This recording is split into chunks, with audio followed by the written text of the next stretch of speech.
There's a line at the store. I'm indigenous. Oh, creator, it's a bore. I'm indigenous. I hear the clerk break a snore. I'm indigenous. I could sleep on the floor. Yat everyone, and welcome to Determi-Nation, a podcast about sovereignty, self-determination, indigenous brilliance, and the people who embody them. I am your host, Darrah Blackwater. Darrah Blackwater Yenishye, Beshbachai Nishle, Dotsena Jenny Bashichin, Ado Beshbachai Dashiche, Ado Taj Ini Dashinali. So I am really excited to finally be sitting down to have this conversation to talk about spectrum sovereignty.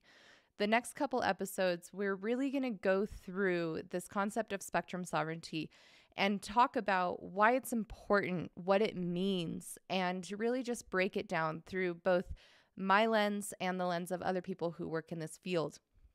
And by the end, I'm really hoping that I can give people an idea of what this is, why this issue matters, and the value of this natural resource to Native nations along with everybody else. So let's just jump right in and break down these words, spectrum sovereignty. If you've never heard or don't know what either of these words mean, it's totally fine. That's the entire purpose of this podcast, is to talk about what these two words mean. Now, here's the main point that we're going to continue to come back to as we talk about spectrum sovereignty over the next couple episodes.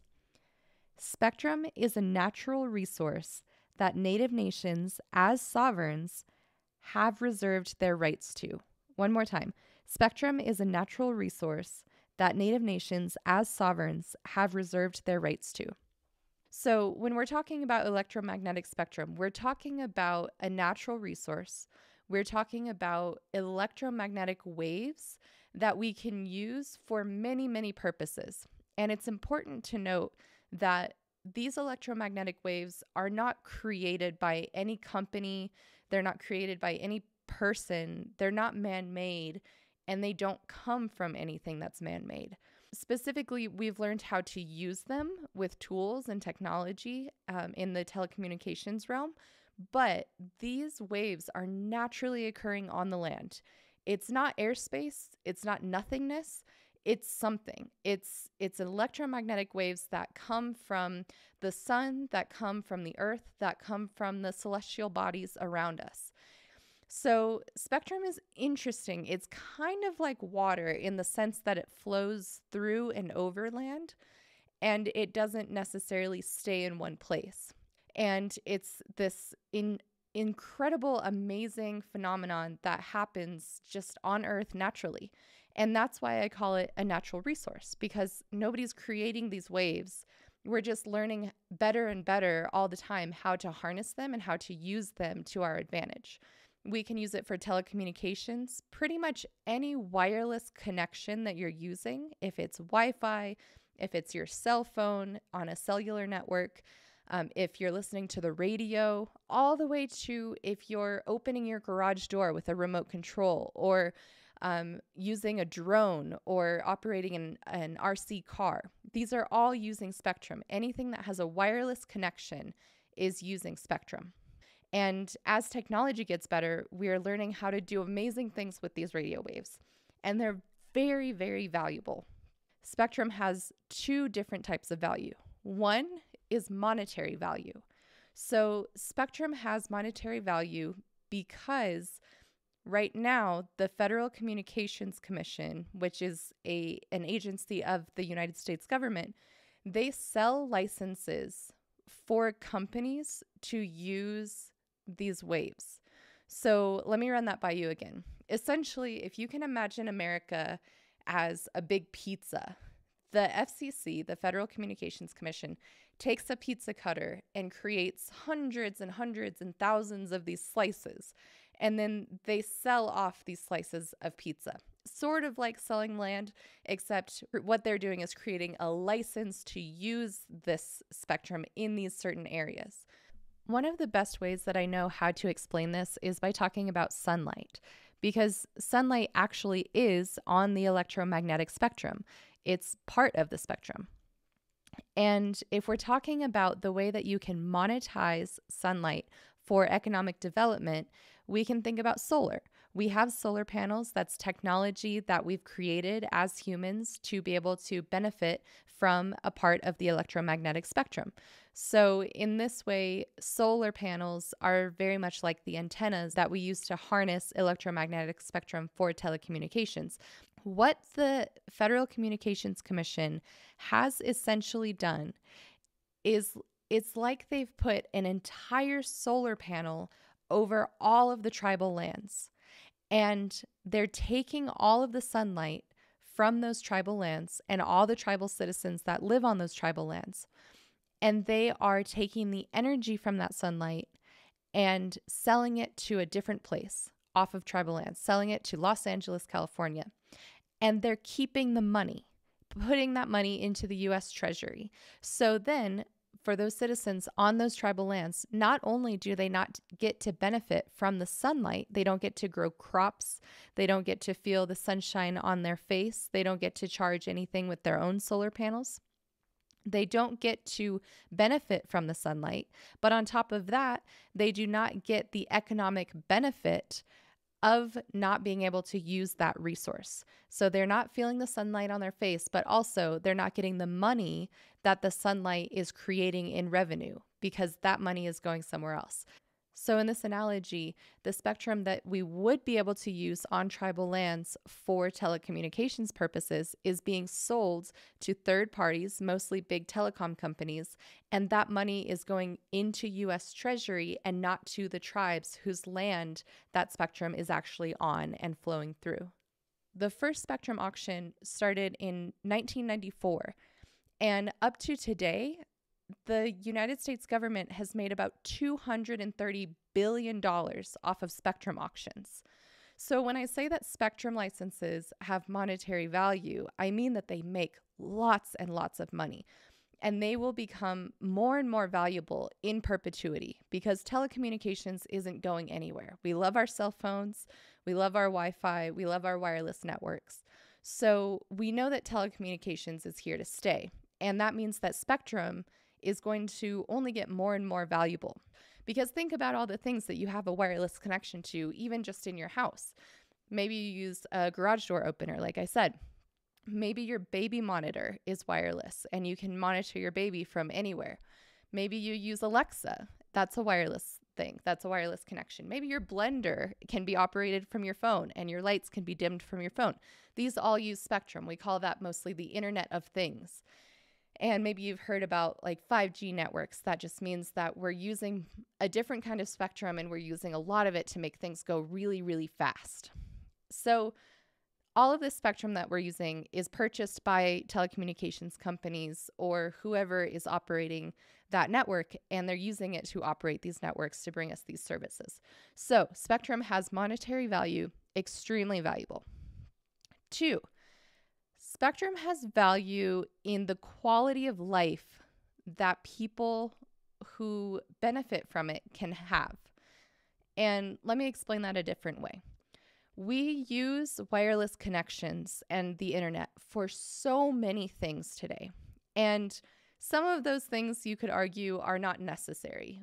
Our blender probably doesn't need to be connected to a wireless connection. We can just hit a button and that's probably okay. But there are things that really, really are important, that are really life or death. We largely saw a lot of this displayed during the coronavirus pandemic that started in 2020. And it was so easy to see this digital divide and the disparity between places that were connected and places that had no broadband connection. The biggest one was probably schools. All the kids were not at school. They had to go home and do school from home. But if you didn't have a broadband connection at home, then what were those students supposed to do? A lot of them just fell behind or had to go to a Starbucks or McDonald's, but everyone was using that connection. So it either got very slow or it became a public health hazard because too many people were gathering during a pandemic when everyone was supposed to stay away from each other.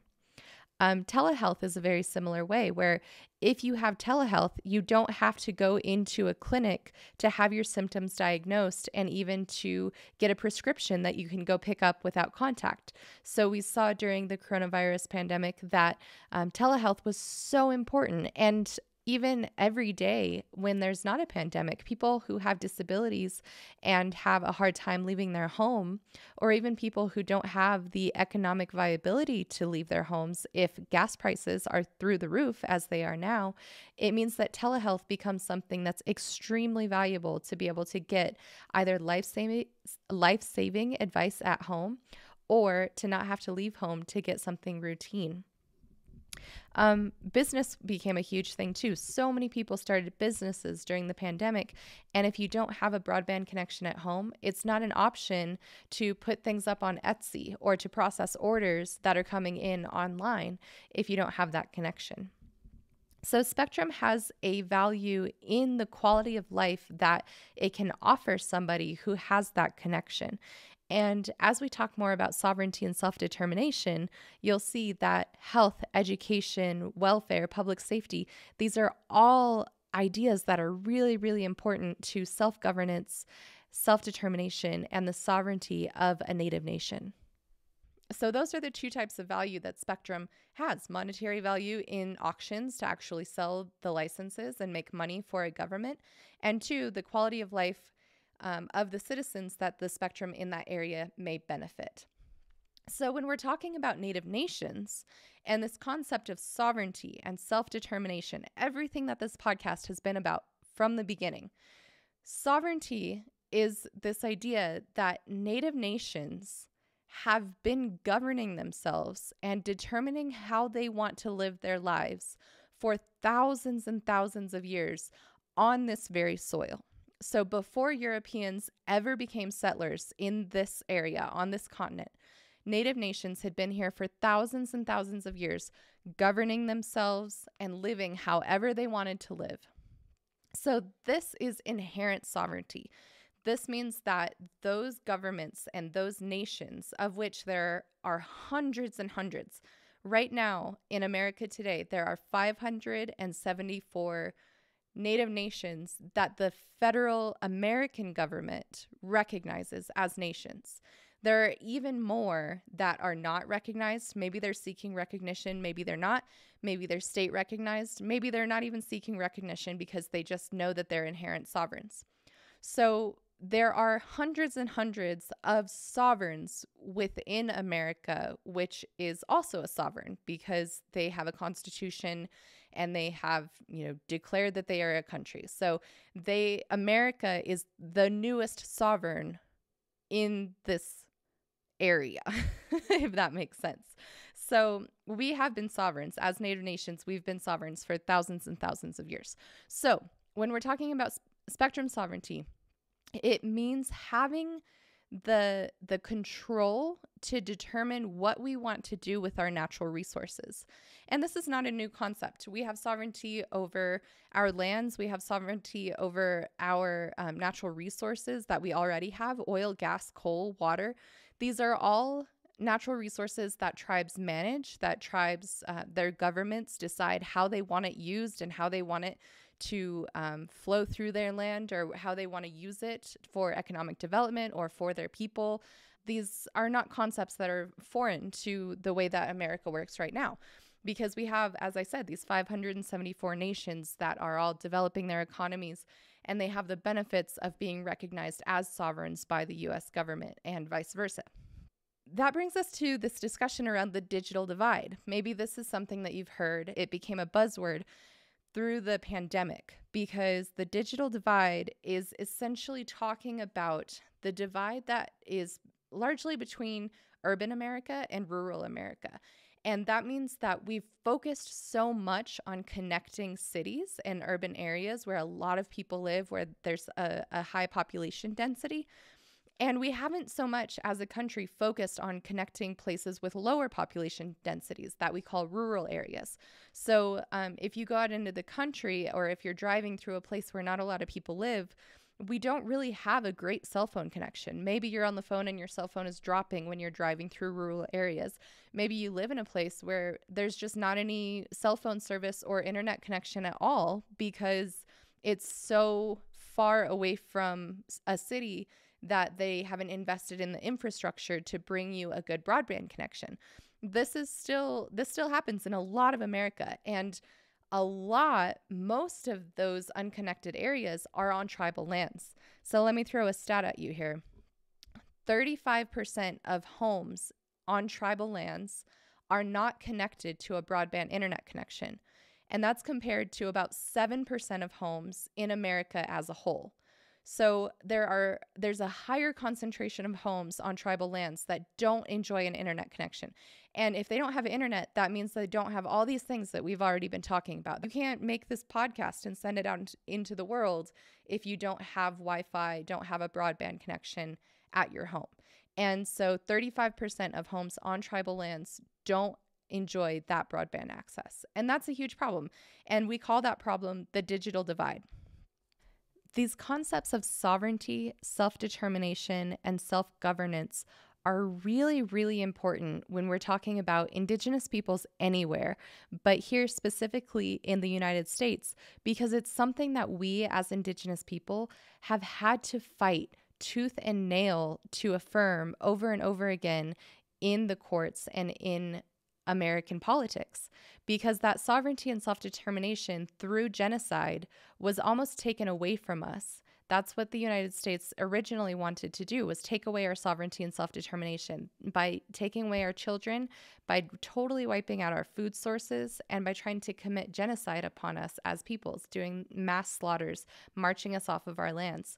They wanted to take away these concepts of sovereignty, self-determination.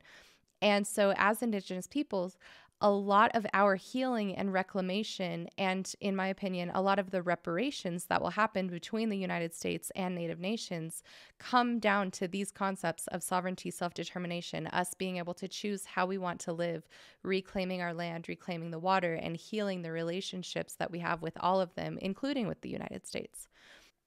Everything that we've talked about so far, education, healthcare, policing, these all fit into this container of sovereignty and self-determination. From the very inception of America, the United States affirmed tribal sovereignty by making treaties with Native nations. There are many, many treaties that the United States made with Native nations. So let's talk a little bit about treaties. A treaty is essentially a contract and a promise that one sovereign makes with another. And so these treaties, they created a nation-to-nation relationship. That means that one nation is making a promise and a contract with another nation, and they're going to uphold that contract and that promise. And actually, the Constitution addresses treaties, the Constitution of the United States. In Article 6, Clause 2, it says, "All treaties made, or which shall be made, under the authority of the United States, shall be the supreme law of the land." So the main thing you need to know about treaties is that they were a granting of rights from Native nations to the United States government. And that means that those rights were held by that Native nation, the respective Native nation that was making the treaty. They held those rights, and the United States government agreed that they held those rights. And that's why they signed the treaties, was to contract those rights and get some of those rights from the Native nations. This is rights to land, to natural resources, to water. And it's important to note that if a Native nation didn't expressly grant rights to the United States, that means that they reserved those rights for themselves. That's why we call tribal lands reservations, because that land is what that tribe reserved for themselves and did not grant to the United States.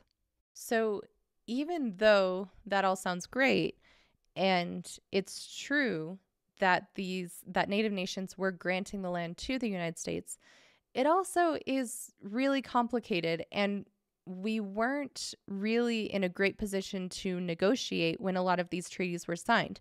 A lot of the treaties in the South and the East, they were what we call removal treaties, where they had to agree to go to Oklahoma, essentially. So that's what the Cherokee called the Trail of Tears.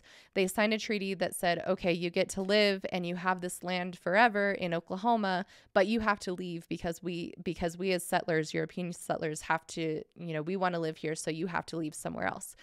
And so I'm not going to go into it, but if you know of the McGirt decision, that was how that decision opened, was at the end of the Trail of Tears was a promise. And that promise was that that land would be there for those people, for specifically the Muskogee Creek in that case, but also the Cherokee and a lot of other tribes who are now in Oklahoma lived in the South or the East, and they were removed there and signed treaties that said they would go to this new place so that settlers could live where they were living before.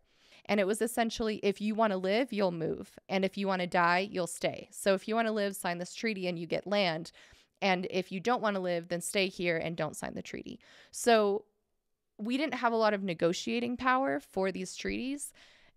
And they weren't even written in our language. So these treaties were written in English.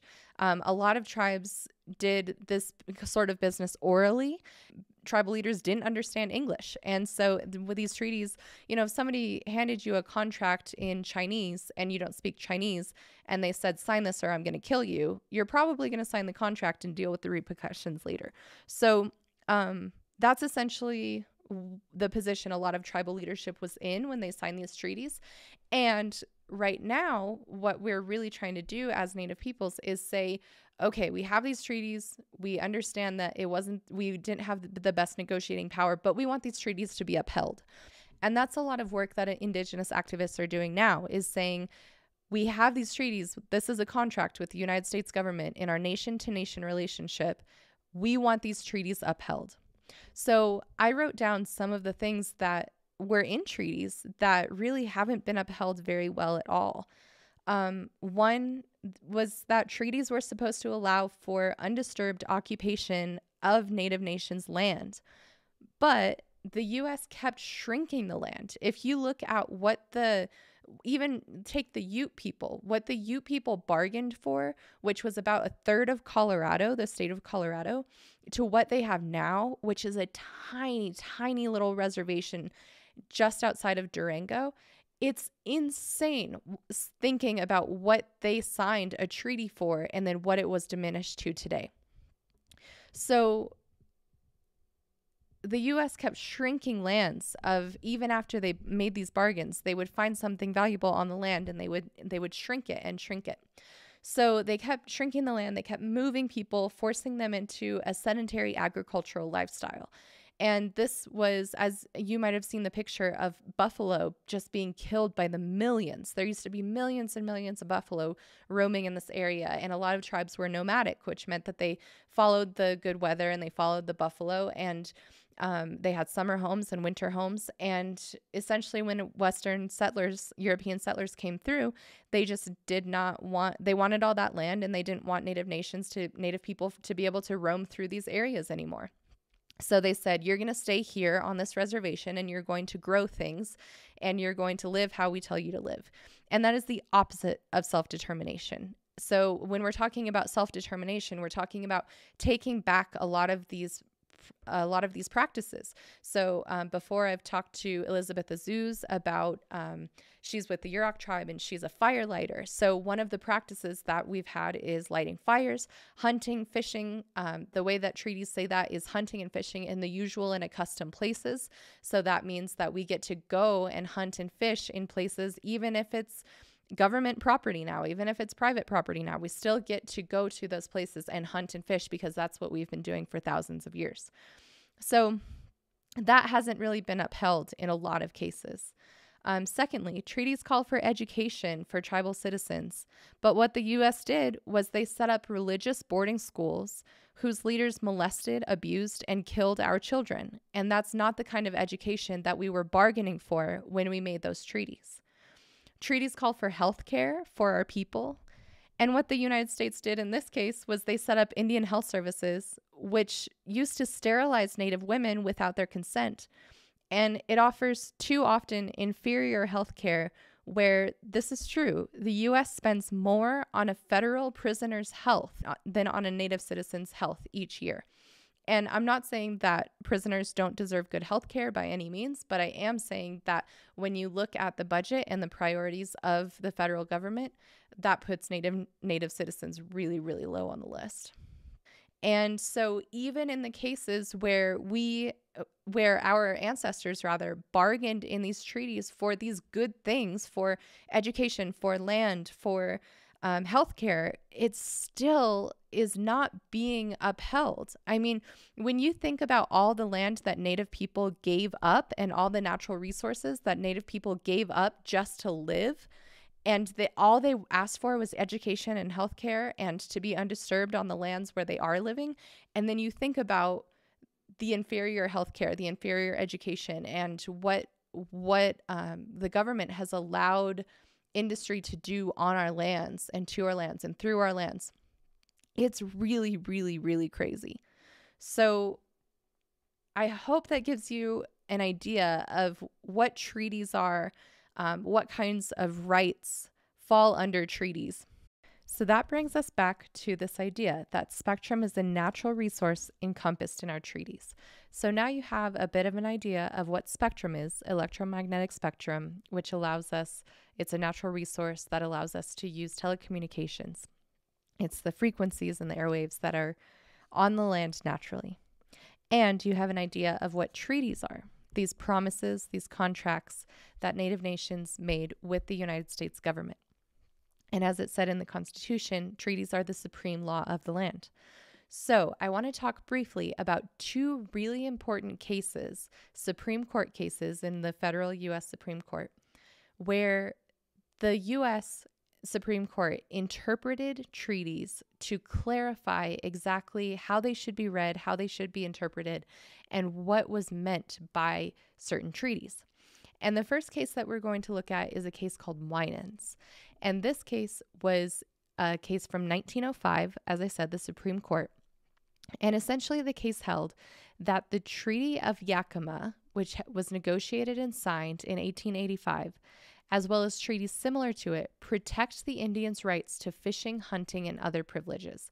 So as I was talking about before, in some treaties it says that Indians have the right to fish in usual and accustomed places. And so this is an aspect of sovereignty and self-determination, saying that Native people have always fished or always hunted in these places. And Winans is a really important Supreme Court case because what it essentially does is it secures those rights. And specifically, it goes further to say, as I said before, that rights are not granted to Native nations by the United States government, but it's the other way around. And it confirms that treaties reserve rights for Native nations that are not explicitly granted away from them. So that means that any rights that Native nations have, unless we as Native people in the treaties, Native leaders said, okay, and we're granting away these rights. So somebody else gets to have these rights. The United States gets to have this land or whatever. It means that we reserve those rights. It's a reservation of rights not granted. So if we're not granting them away, it means we could get to keep them. That's very important. Another case that I want to look at is the Winters case. So essentially, the Winters case clarified water rights for Indian reservations. It resulted in the Winters Doctrine, which clearly defines water rights for reservations when it's not clear what those water rights are. And specifically, what the court decided in this case was that water has to be included in a reservation of land because it doesn't make any sense to reserve land for people if there's no water that is in conjunction with that land. Then the land doesn't have any value, because specifically what they looked at is the right to use and occupy land. So Native nations retained their right to use and occupy land. And you can't use and occupy land at all if there's no water. If you're a person trying to live on land, if you don't have water, you can't live literally on that land because you have to have water to live. And so if you're reserving land to live on and to use and occupy, you wouldn't reserve that without inherently reserving water. So that is what the Winters Doctrine says, is if you're going to reserve land, it means that you also reserved water. So I really like this analogy between spectrum and water, because just as water is a human right, the United Nations has found that broadband is a human right and access to the internet is a human right. specifically the Human Rights Council of the United Nations General Assembly. They have declared that access to the internet is a basic human right because it essentially enables individuals to exercise their right to freedom of opinion and expression. So in the big picture here, we're saying that it's a right to be free to express yourself and to put your opinion out there, to put your thoughts out into the world. And that is a basic human right recognized by the United Nations. Similar to water. Water is a basic human right. To have access to water is a human right because you can't live without it. So I really like this analogy between spectrum and water, specifically because spectrum and water are both something that flow through your land. So if you're not using spectrum on your land, it's still going to be there. It's still going to be flowing through. The difference is you can either harness it and use it for radio, for telecommunications, for TV, what have you, or you can just let it flow right through your land. And that's exactly the same with water. You can either use it you can drink it, you can use it for hydroelectric power, you can develop your economy with it, you can just sustain your life with it. Or you can just let it flow right through. And when we apply the Winters doctrine to that, I think that's where the crux of this argument really is saying that internet is a basic human right. And we would not have reserved this land without reserving the resources that we need to live good lives on this land. And in 2022, what a good life means is the right and access to healthcare. Telecommunications is healthcare in so many ways. Telehealth is a huge growing field. The right to education. So much education is online. As we saw during the pandemic, all the education in America, everywhere, worldwide, was online. Everybody went online. Access to justice, same thing. In the pandemic, we saw that court systems were moving online. People were showing up in court on a video screen. Same thing with economic development. The right to develop your economy, the right to own your own business, the right to put yourself out there, advertise. These are all things that you have to have an internet connection to do from your home if you're going to do it now today. And spectrum is an essential part of that internet connection, especially on rural lands, which a lot of tribal nations are. I hope you can kind of see this analogy that I'm making between these cases that say that Native nations reserve any rights that they don't expressly give away, which we've never expressly given away the right to spectrum. We've never said, okay, FCC, United States, we don't want our spectrum anymore. You can have it all. It's not in the treaties. It's never been said. So that means that we're reserving that right to our spectrum on our lands and to serve our people, because it's never expressly been given away. As we know from Winans, if we didn't expressly give it away, we keep it. We've never given away the right to spectrum, which means that Native nations should hold that right, and they should be the ones who can either sell it and keep the money instead of that money going to U.S. Treasury, or they should be able to use it to connect their citizens and give them that basic human right that the United Nations has recognized as a human right to telecommunications, to access to the internet, so that they can exercise their right to freedom of opinion and expression. So again, I hope you can start to kind of see this, and through our conversations, we're talking to some really, really brilliant, great people who have worked in this field for a really long time. And with this base knowledge, I hope that you can kind of start to understand some of their arguments, some of the ways that they see it, which is different from me. I don't want to talk to people who see things always the same as me, because I want to learn too, which I did, because these people that are part of this podcast, this series, are so brilliant, and I'm really, really excited for you to meet them. So after all that as an intro, I want to introduce the first person that we'll be talking to, Mariel Triggs. Mariel is the CEO of MuralNet, a nonprofit whose goal is for every tribal community to have broadband to support their education, health, and economic futures on their own terms. MuralNet partners with Native communities to design, build, and implement sustainable tribal networks. So Mariel herself is not a citizen of a federally recognized tribe, but I've seen her be a great partner to so many tribal leaders who are trying to figure out how to bring broadband to their citizens. I've worked with Mariel for a number of years now, and I'm just always impressed by how generous she is with her time, her knowledge, and her energy. I'm really excited for you to meet her. Here's Mariel Triggs.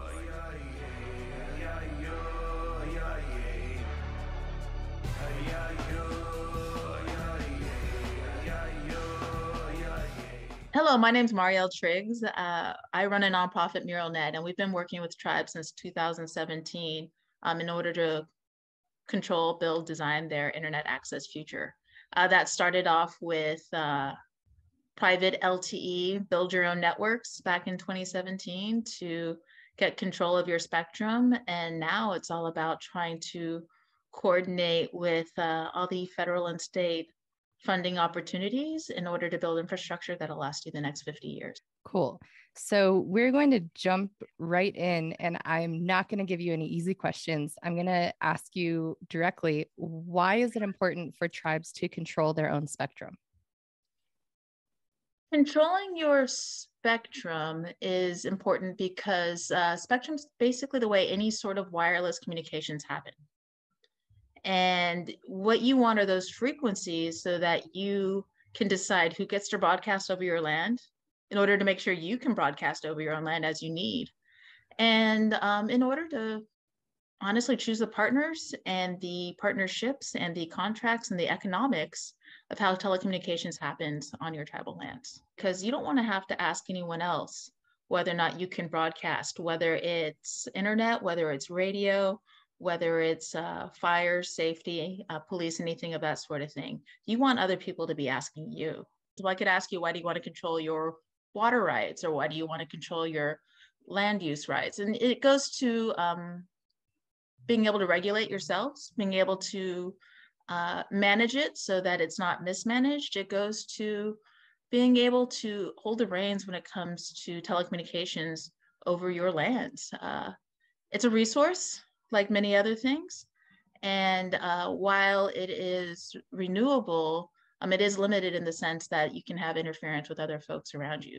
How does this affect people living on tribal lands? And what are the possibilities when a nation has authority over their own spectrum? On the note of what do tribal citizens get from having their tribal government control some of the airwaves, if not all of them? Well, there's a couple things that could be done there. Some of the most obvious, I tend to focus on internet, is they can become a provider. You can build an internet network quickly that's wireless. If you're going to be doing fiber, if you're going to be doing wired, you have to dig trenches, all these types of things, but cellular equipment can go up fast. And not only could you be putting up internet, wireless internet services, you could be putting up voice. You can be putting up all sorts of different things. So what that means is the tribe itself can provide for its citizens, and they can use other models. They don't have to go by the per month, per subscriber model anymore. They could have other ways to either subsidize it or provide it for free or do all sorts of different things such that the tribal citizens can get the access they need to operate in today's economy and today's healthcare systems and today's educational opportunity, engage with today's educational opportunities. Now, what's also neat about it is it gives leverage to the tribe to affect the market. And what I mean by that is oftentimes there will be one or maybe a couple options for internet, but it's just either inadequate or unaffordable. And so by just giving these other options, the tribe can actually lower and make more economical the choices that the tribal citizens have in order to access the internet. You will be able to bring in more economic opportunity. You can build businesses online. You can suddenly have that socioeconomic mobility that you would want that previously you would have to leave the reservation in order to pursue. So it's of huge benefit. And I've had the pleasure of being able to see this happen lots of different ways with lots of different tribes. We were in Hawaii a couple years ago at this point, and that was my first build. That was the first time that I saw a network go up and watch a nation put up and install their own sovereign community broadband network, which was so cool. And they could only do it because they didn't have to pay for the spectrum license. They had the spectrum, they dug the trench to get the fiber to their area, and then they put up these towers and blasted that signal over the spectrum in order to connect their homes. Close. They didn't own the spectrum. They used unlicensed spectrum. Oh, that's right. So the difference in that was, and this is where you can think of spectrum as a limited resource. The difference is they use frequencies that anyone can use, but that also means that there's a chance that they are having some sort of interference. Because the network that they put up was so concentrated, and because of just the technological capabilities now, they're able to get some pretty clean broadcasting of the internet. So they get decent speeds and such, but that's not guaranteed. So when you talk about owning the airways over your own land or controlling the airways over your own land, the difference is you can plan more for the future. They can go ahead and keep building on unlicensed spectrum, but all it takes is a neighbor, to be blasting on the same frequencies, and their service will go down. Yeah. It'll be much less quality. That's different than if they had control of those frequencies. They get to decide who uses it, and either they have that protected proprietary frequency to broadcast on, or they could be leasing it out to someone else to provide for them. So that's why you would want to have your own proprietary spectrum.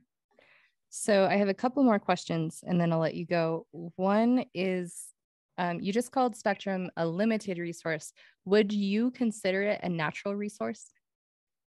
That's a very interesting question. And yeah, I would. It's there inherently. Everything exudes some sort of electromagnetic radiation of some sort. And if you're not using it, unlike when I think of resources, there's the limited non-renewable resources, oil, natural gas, that type of thing. Then you have renewable resources like trees.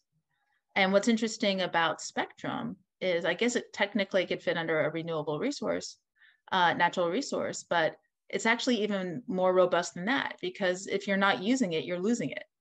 So literally, it's something that is always there, available for use, unless someone's transmitting on the same frequencies as you are. And that's why it's limited.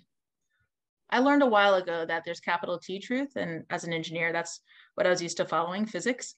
But when it comes to policies and what it means to be a natural resource, that's a lowercase t, and that goes to law and such. And when I comb through, say, the National Telecommunications Information Administration or the Federal Communications Commission, and what they term as a resource and not, and a lot of their soft materials, like the stuff that's not legislative, they call it a natural resource.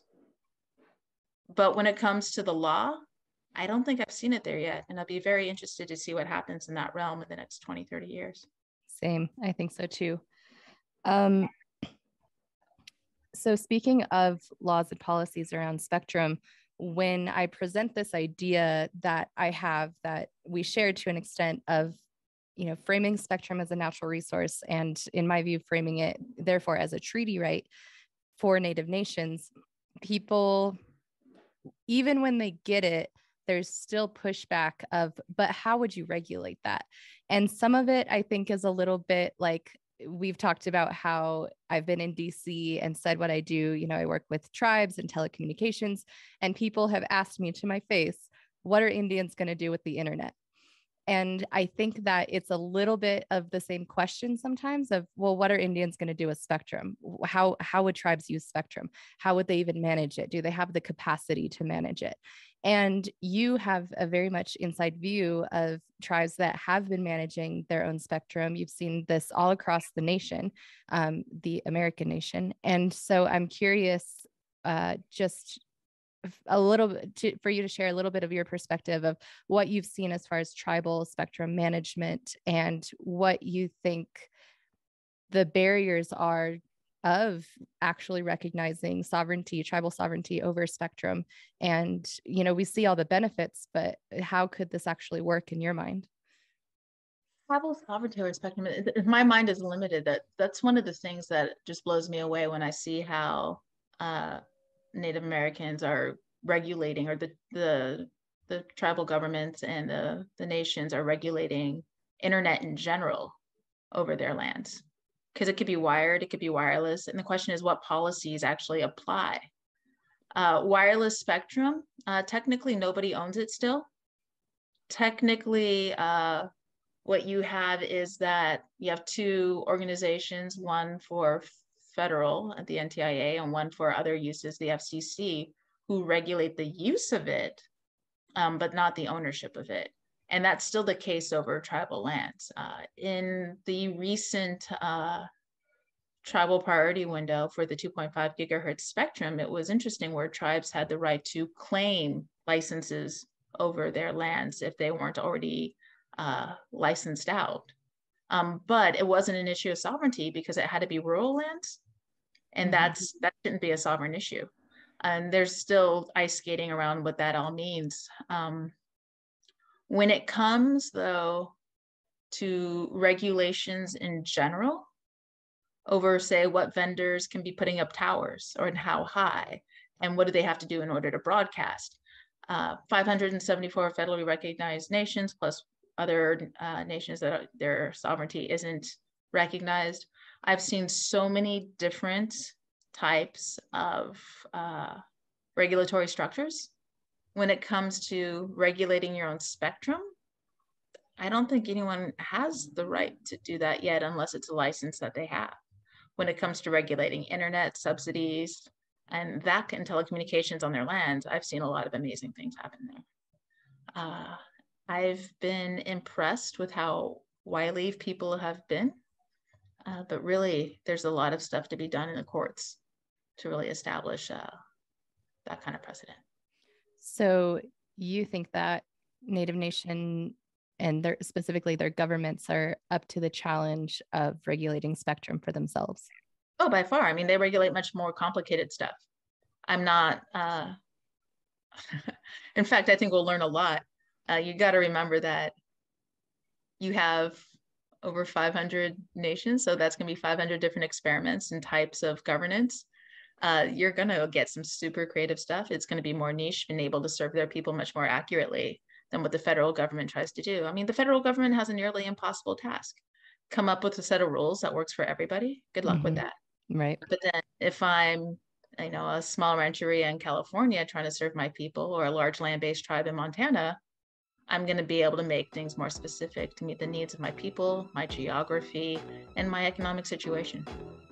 A big ahead to Mariel Triggs for sharing that knowledge with us. And thank you so much for listening to another episode of Determi-Nation.